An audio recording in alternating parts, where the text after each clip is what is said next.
Hay diferentes metodologías para crear software trabajando entre varias personas. Vamos a identificar dos de esas metodologías. Una de ellas consiste en compartir código entre varias personas. Existen algunos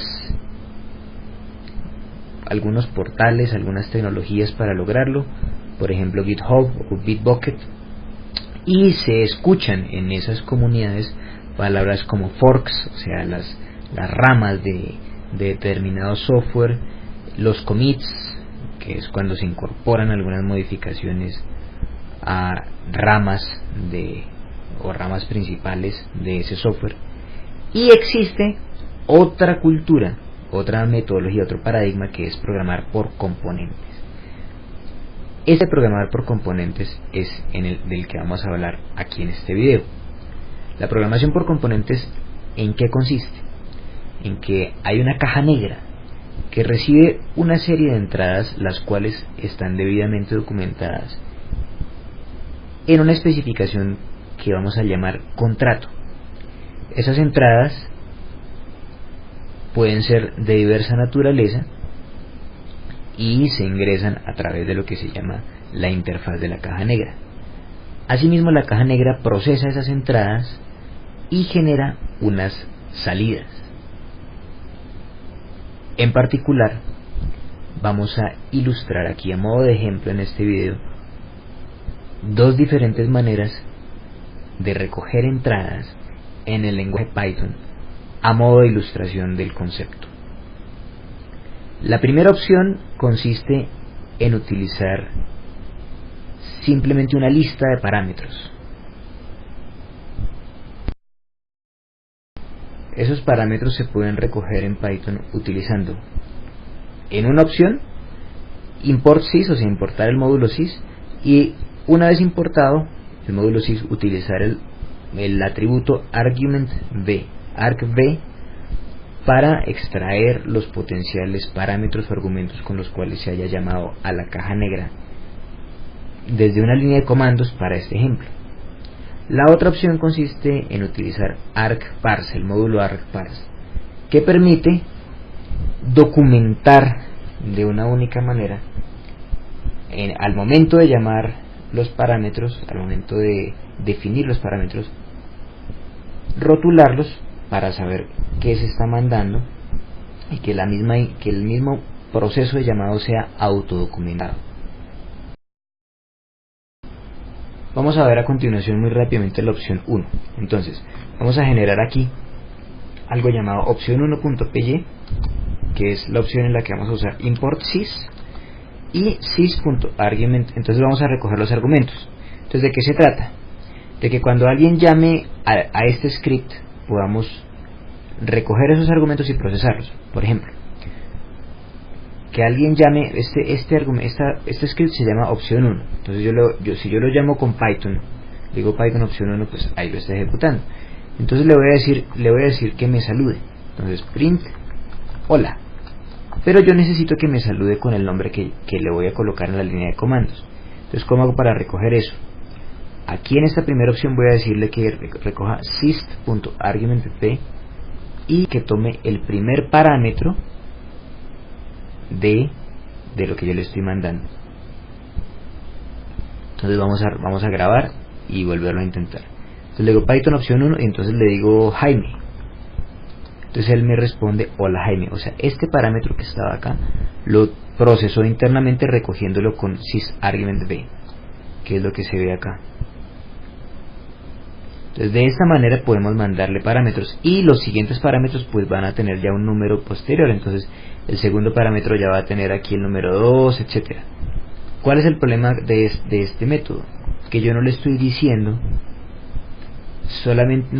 que es Jaime, solamente lo estoy colocando en una posición respectiva.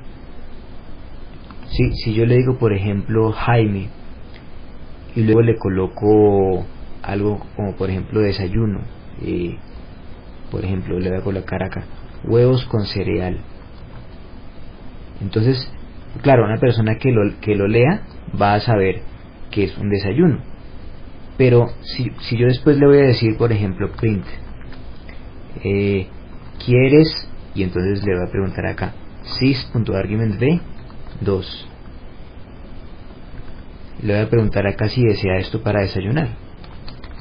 Entonces le pregunto acá y él me dice: hola Jaime, ¿quieres huevos con cereal? Por la lectura del contexto se sabe que es un desayuno, pero si fuera algo más extraño o si fueran muchos más parámetros, sería muy difícil de manejar y muy proclive a errores el manejar los parámetros de esta forma basada solo en las posiciones. Si en algún momento se nos olvida en la reutilización de muchas veces de este script, se nos olvida meter un parámetro, pues vamos a confundir este desayuno con otro potencial parámetro. Por ejemplo, las otras rutinas que vaya a hacer Jaime en el día. Entonces vale la pena tener una mejor metodología que simplemente separar los parámetros que simplemente identificar los parámetros por su posición. Esa otra metodología además permite documentar los parámetros. Aquí yo no tengo cómo preguntarle al programa cuáles son los respectivos parámetros de posición. Me tocaría internamente empezar a documentar muy manualmente, generar una ayuda manual y entonces empezar a documentar muy manualmente todo lo que significa cada parámetro, y además controlar que si hace falta un parámetro pues no se genere un error o reaccione de manera correcta si algunos parámetros son opcionales. Si por ejemplo aquí me hace falta, si a mí me hace falta uno de los parámetros, yo lo que hago es generar un error. Él saluda inicialmente y después genera un error. Entonces necesitamos algo mejor que esta primera opción. Ello lo vamos a lograr con la segunda opción. ¿Qué vamos a hacer a continuación? Entonces vamos ya no a utilizar import sys, sino import argument parse. Entonces para utilizar esto vamos a decir lo siguiente: parser igual a argument parse punto argument parser, e internamente le vamos a colocar una descripción general de lo que hace este programa. Entonces vamos a decir, por ejemplo, saludar a una, no, más bien instruir a una persona en sus rutinas diarias, por poner un ejemplo. Entonces cuando le colocamos, después de esto, ¿qué nos toca? Decirle a parser que agregue unos determinados argumentos. Le voy a decir a parser que agregue un argumento. Entonces le voy a decir parser.add argument, todo en minúsculas así como está acá, y vamos a empezar a colocarla. Entonces le voy a decir primero que reciba el argumento -n, que es el nombre de la persona, o desde un punto, o con una forma más larga que es _nombre, para que se entienda en la ayuda, a la hora de llamarlo se puede llamar con la versión corta -n o _nombre, se puede llamar de ambas formas. A mí me gusta utilizar metavars igual a cadena vacía para que estos dos parámetros estén alineados ahorita en la ayuda cuando se les muestre la ayuda. También es valioso colocarle de qué tipo es, cuál es el tipo de dato que vamos a recoger acá. En este caso va a ser un tipo de dato string. Después de eso también es valioso decirle cuál es la acción que vamos a hacer con este parámetro. O sea, vamos a guardarlo en este objeto que se llama el objeto parser. Entonces llevamos cuántos parámetros: 1, 2, 3, 4, 5. Ahora vamos a decirle si el parámetro es requerido, required. En este caso el parámetro sí es requerido, entonces le vamos a decir true, o sea, si el parámetro sí es obligatorio. Y le vamos a colocar otro parámetro último que sea help, que nos diga qué es lo que hace este parámetro. Entonces le vamos a decir recoge el nombre de la persona instruida. Voy a poner ese ejemplo. Listo. Después, si nosotros le colocamos, ahora nosotros le podemos decir que procese estos argumentos, que los procese y que después haga algo con ellos. Entonces, este nombre que está acá es el que vamos a usar para el saludo. Yo después le voy a poder decir que utilice ese argumento, que utilice por ejemplo print hola, coma, más parser.nombre. Pero para hacer esto yo debo primero decirle que estos parámetros efectivamente los recoja.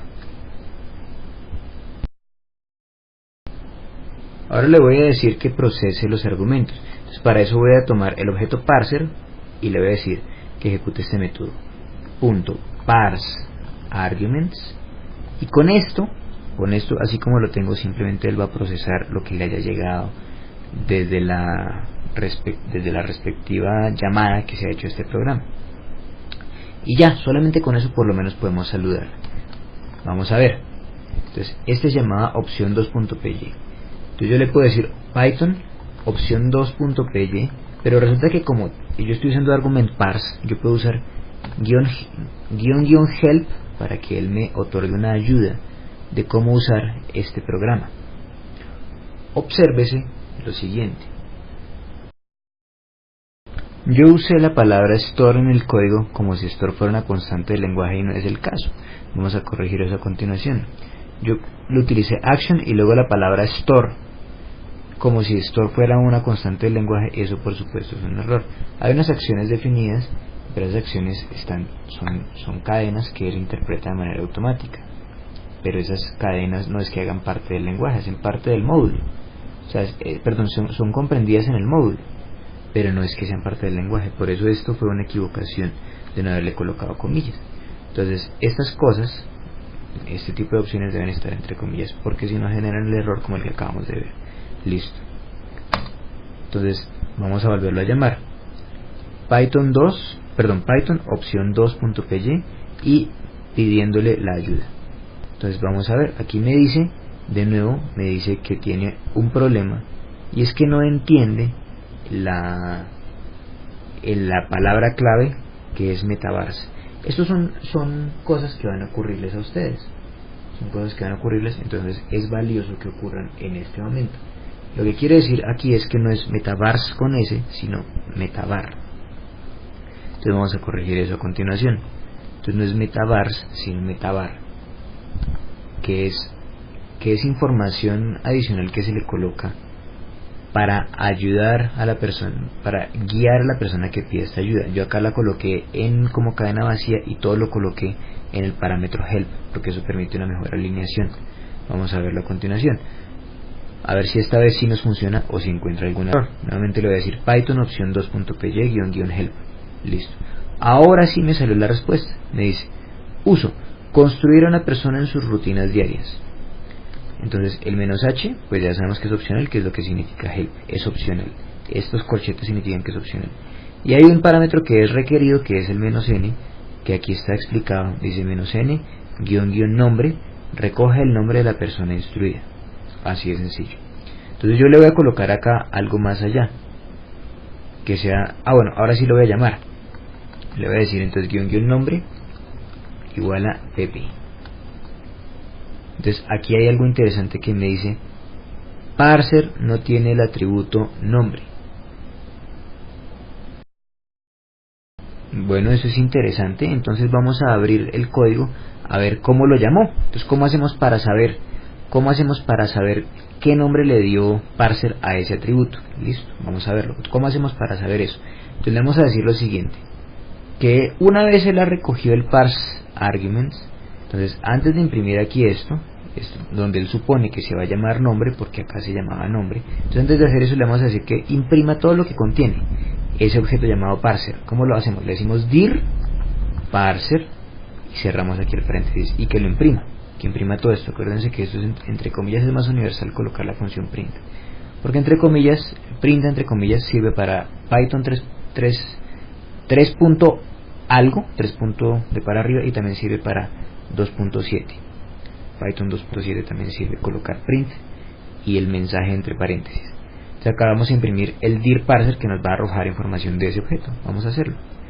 Entonces yo nuevamente lo voy a hacer. Nuevamente hago el llamado y le digo que me lo imprima.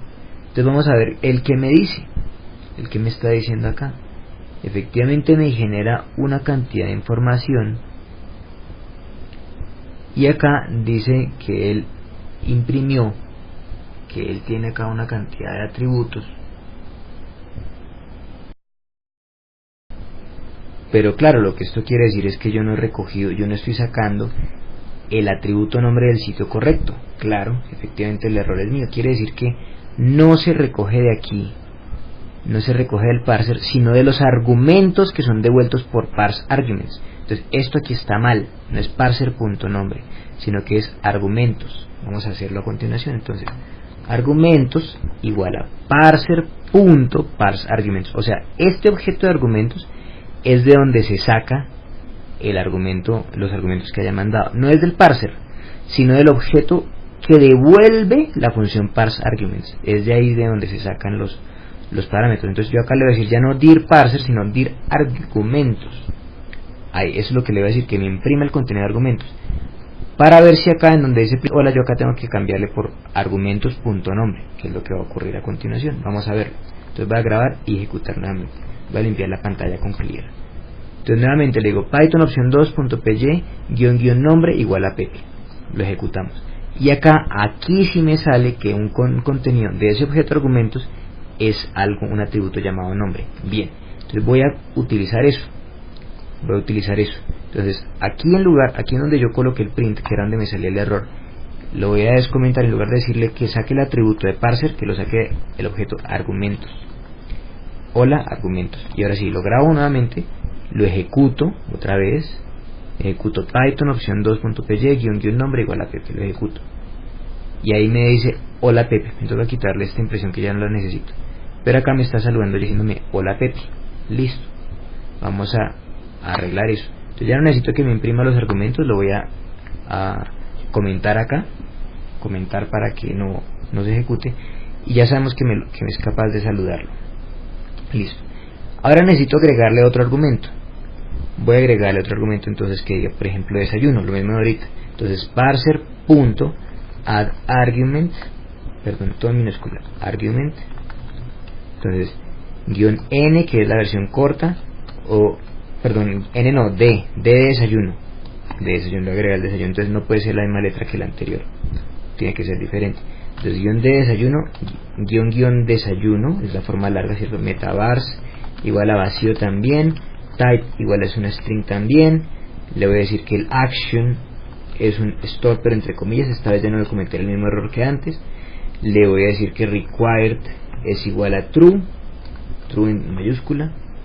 Le voy a decir que el help es ¿qué deseas de desayuno? Simplemente eso es todo lo que va a preguntar.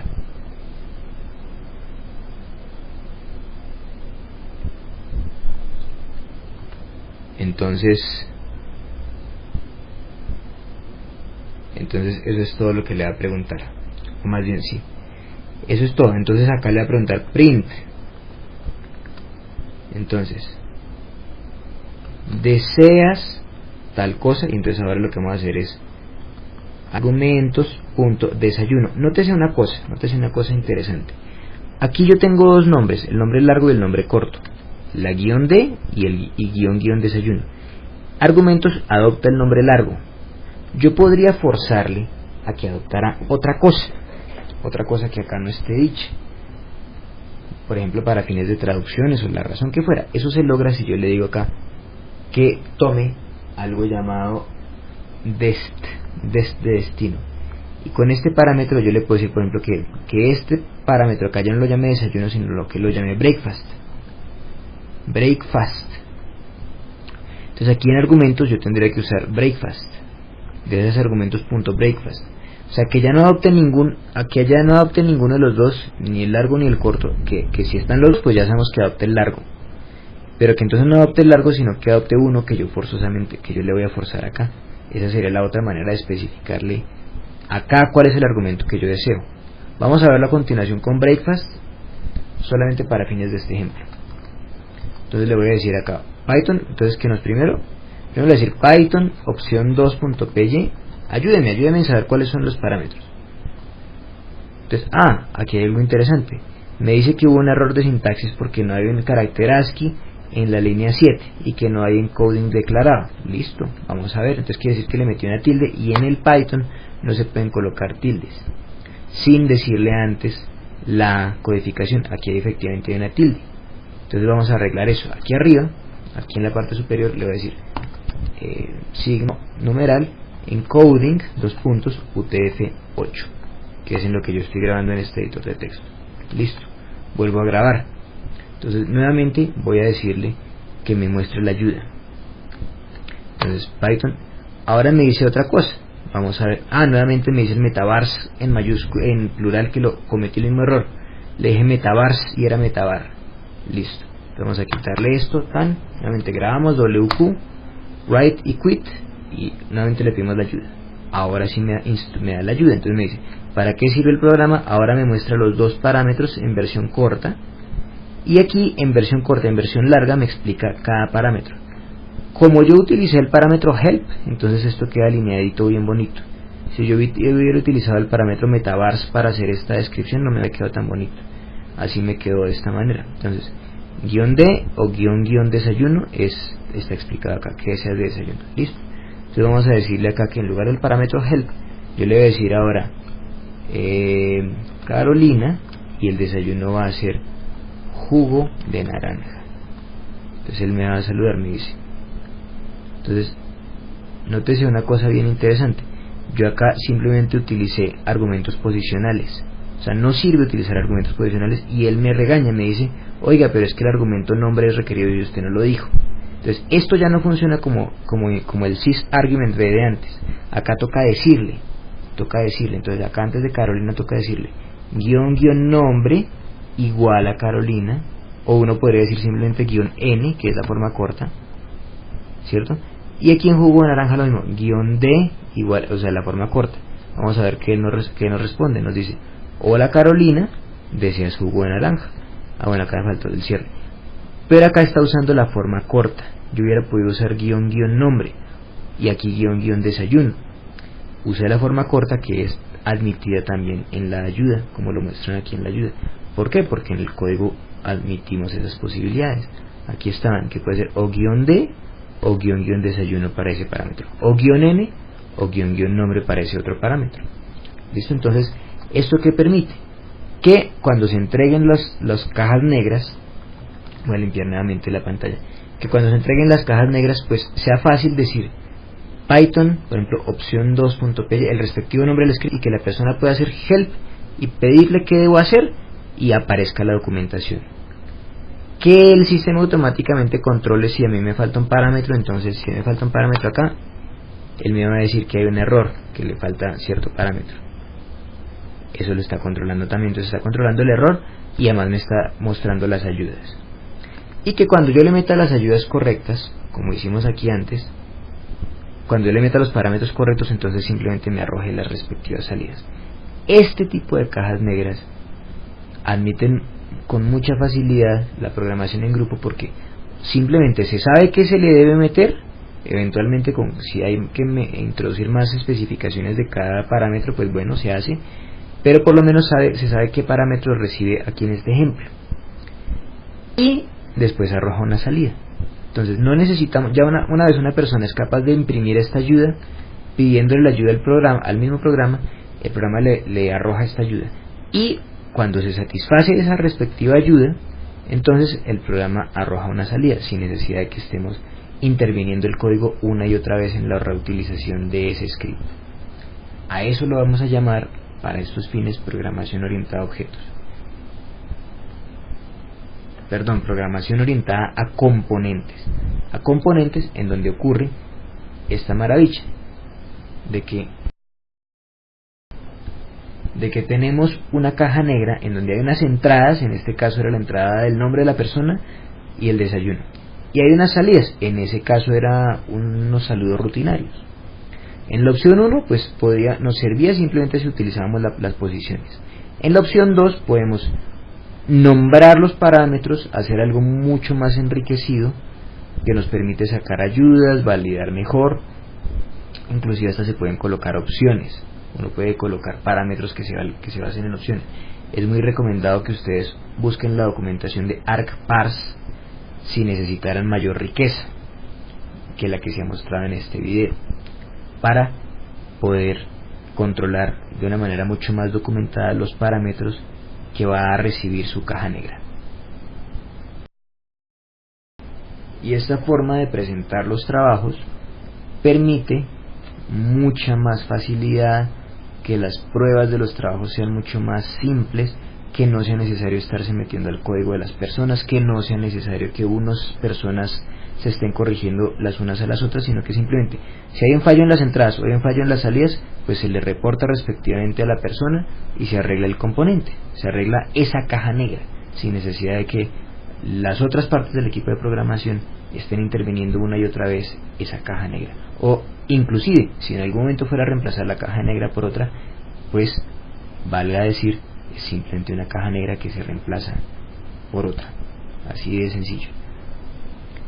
Supongamos que el programador no esté disponible o que no se tenga el código o cualquier razón, las cajas negras son bastante buenas amigas, porque si en algún momento hay un proceso que está fallando y no se puede arreglar la caja negra, pues simplemente se la reemplaza por otra, o se le pide al respectivo programador que la arregle, y el mismo programador puede tener versiones respectivas de su caja negra evolucionándola. El requisito, por supuesto, es que todas las cajas negras deben tener en lo posible un alto nivel de seguridad, y ahí las auditorías que se hagan o los conocimientos de código que se hagan ya van a ser es para revisar la idoneidad, la seguridad en el código de esa caja negra.